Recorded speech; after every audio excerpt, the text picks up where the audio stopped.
Tourists used to come here to the town of Cabo Blanco, Peru, to be able to catch the biggest fish in the world. For centuries, the people who lived in these parts of South America relied upon these productive oceans as their source of nutrition. This is because of the Humboldt current, called the salinity surface current, that flows northward from South Chile, intersecting warm tropical waters in northern Peru. This effect of this current intersection is a phenomenon known as upwelling, which brings deep, nutrient-rich water up towards the surface, supporting phytoplankton growth and in turn the entire productive chain of the ecosystem. Today, these waters produce some of the most successful commercial fisheries in the world, with the highest fish waters, with most communities relying on them for food and their income. The waters are so successful that commercial fishing fleets from other countries come all the way here to remotely fish. Remote fishing is not profitable and is simply done to meet demand. It is extractive, and the ones who face the effects are local coastal fishing communities. Beginning in the 1960s, Peru began to develop industrial fishing based largely on one fish stock, the anchoveta. It is the most exploited fish in world history, with annual landings reaching 8 tons. But this isn't going to last. Countries like Brazil largely depend on fishing for their income and food sources. It is the lifeline of the country, among other industries like oil and mining. However, they are a major threat due to overfishing, which is taking wildlife from the sea at rates too high for fish species to replace themselves.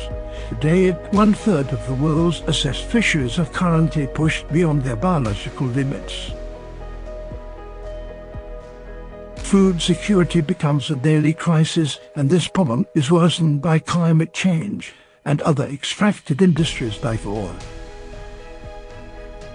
The system that creates such productive waters is susceptible to El Niño events, a periodic warming of the ocean surface. This changes the currents and interferes with the upwelling that makes the waters here so productive. Climate change means warmer and warmer oceans and more strong and unpredictable El Niño events.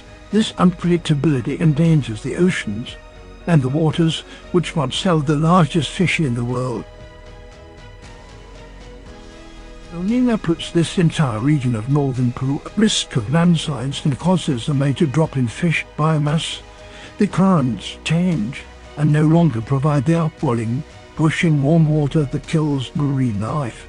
This is worsened by offshore oil exploration and constant oil spills on the north of Peru. Oil extraction is not nationalist, and mineral-rich countries like Peru are exploited for the gains of others keen for rapid economic growth. Oil companies are trusted to report their own oil spills, which means most of them go unnoticed except by the coastal fishermen.